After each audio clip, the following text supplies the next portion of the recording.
Alrighty folks, so today is November 21st, and if you remember, I replaced the Lumar seal / gasket for the port light here. And you can see I actually was just outside spraying down the boat. I was doing a little bit of scrubbing. You can see the water on the exterior, no water on the interior. So super happy with the results. I even put it under high pressure. And really kind of blew it pretty hard. You can see this one's got some water coming in, so that's the difference between new seal, old seal. And the funny thing is, man, these things are, when you put a new seal in, the rubber is so fluffy, it's actually quite hard to get the seal, or to get the latches off and on. So you can see that I siliconed the where the seal there, let me see if I can get the focus, there we go, where the seal meets the aluminum frame. It probably wasn't my best silicone job because I put it on there and then figured I could leave in about 2 hours after I put it on, and I didn't take into account the fact that this rubber gasket moves pretty readily. When you go to shut the window. I had to head home, and obviously I didn't want to leave the window open, so I'd have to shut it. So you can see there's on this edge over there is a couple little spots there where there's a little bit of separation between the rubber seal and the silicone, but it doesn't seem to be an issue. So yeah, I'm overall pretty happy with the results. I do have one more. You can see how hard these things are to shut now. But it just goes to show that you do definitely want a very tight seal, which that one's definitely providing now. And then the difference between this one, boom, I mean, super easy. You can see the difference in the seal. I mean, this one's it's like super rock hard and just flattened along the edges. So since this one's leaking pretty readily, not nearly as bad as this one was, which is saying something, I'm going to go ahead and pop this old one out, scrub it, let it dry, and then pop the new Lumar seal in there. And let it sit for a little bit, and then caulk it up, or excuse me, silicone it up. Cruddy. You can see all of the nasty mold and stuff that's built up from the water getting past the seal and into the silicone.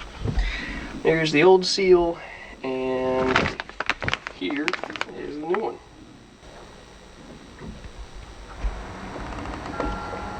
Well, there we go. The aluminum frame is looking pretty clean. It was kind of hard to get off some of this silicone. It seems like it's pretty new silicone, so somebody must have tried to reseal it recently. But I had a little X-Acto knife to get most of it off. Just to get it, nice and clean, and then I used a magic eraser to get off a lot of the little residual pieces and some of the algae and stuff that was on there too. Tried using my scrub brush, really didn't do a whole lot, to be honest.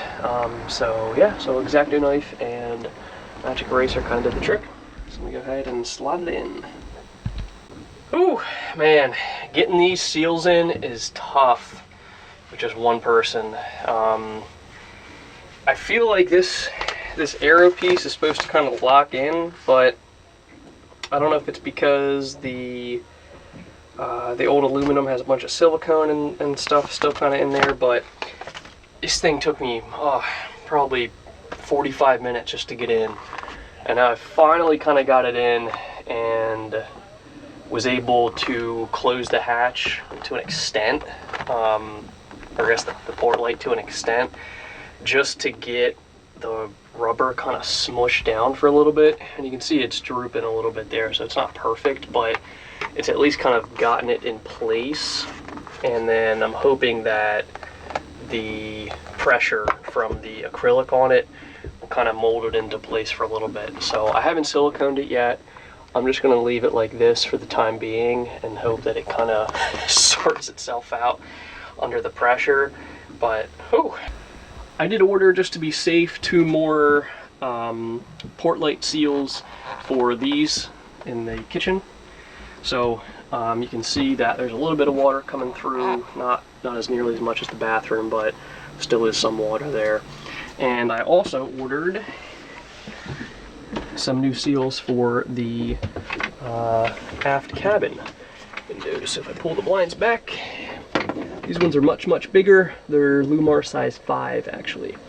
So I ordered the rubber seals for those since if you might recall in one of my previous videos, these ones are leaking quite extensively, especially this one over here, which you can probably see. Yep, there was a drip since I was cleaning outside. There's some water coming down and some water coming out of the light socket. You can see the water staining in my trusty margarita pitcher there, catching some of the water.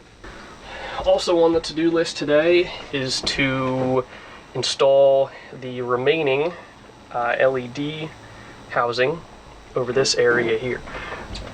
That way we get a little bit more light coming in the kitchen area. And if you recall in one of my previous episodes, my mom even pointed out that there's a big dead spot in terms of light. This kitchen needs more light. Like kind of in this area, because we have that light which kind of shines like out here. We have this light which shines straight down, and then we have one up under here.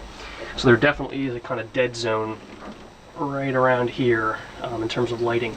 And I think it will be nice as well to have the light kind of overhead, since hopefully it'll help light up to a bit inside the fridge, and also provide light on a lot of the food we have around here, and just kind of provide some good light overall in the kitchen, since it will kind of come out this way, and we'll have lighting when we're looking through the cabinets to an extent.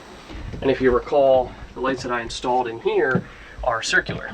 So like I mentioned, some of that light isn't really coming down, it's bouncing around inside that lighting housing, and a lot of the light is kind of wasted. So I found a company that sells panel style lights like those, just the LED little panels, but for the T5, T10 little LED, or excuse me, little lighting sockets. So I think they're designed for automotive, but they should work out well, and I measured them to make sure that they fit. So I'll be replacing those two in the bedroom, the one in the engine housing area, which is kind of up in that corner, and then I'll also replace this one as well with those panel style lights, which that means that it frees up those 3 watts, the 3-watt bulb style lights, for use throughout the rest of the saloon. And then up in the V-berth, I actually only have 1 watts up here. And you can see they don't do a whole lot. 1 watts aren't really cutting it. It's very dark up here, even with the 1 watts on at night. So it'll be nice to get those 3-watt bulbs freed up so that I can use those where they really should go, which is more of like a directional housing, like that one you see. This is what they look like, kind of hanging down. Alright, so as the seal for the window kind of relaxes itself and fits to form, I have moved on to the next project, which is getting the overhead lighting installed in the galley, or kitchen area. So I went ahead and removed the panel back there. I have my headlamp on so you all can see, and moved the panel. And you can see this is the panel there, just has an on switch, and discovered that we have our 12-volt incoming, which is associated with cabin light 2. The ground is all the way up here, and there's not a whole lot of slack in it.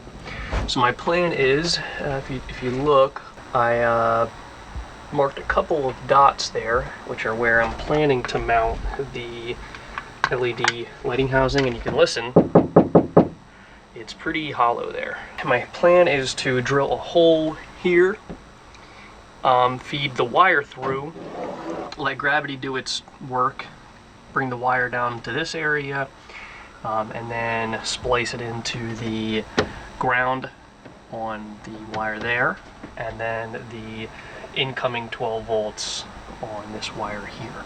That way it will operate independently of this switch. I felt up in here to see how tight the gap is, and I can get my finger between this kind of ceiling material, and then whatever the deck material is made out of. So I think the wire should come down. I'm hoping. So I'm going to drill the smallest hole possible just in case I have to plug it, because the wire won't come down. But yeah, that's the plan for right now.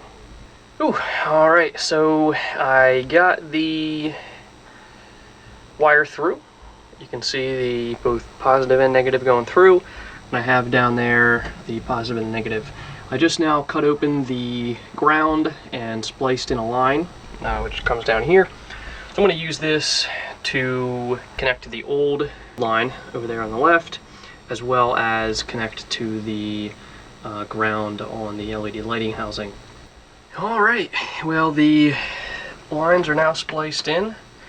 You can see I have the positive spliced in down there, and then as you go up, the ground's spliced in up there. So now that those are in, I'm going to stuff all the wires back up in there, and then from there, cut this and get the overhead lighting hooked up. All right. This is what it looks like. It's pretty nice. So if you consider kind of the lighting kind of over in this area, that's about standard.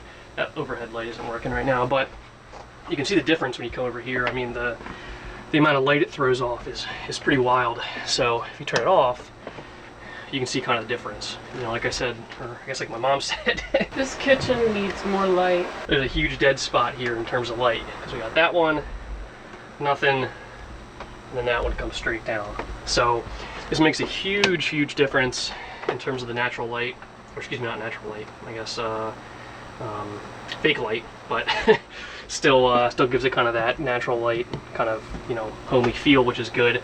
Just makes the boat feel a lot more put together and less kind of like dark and dingy.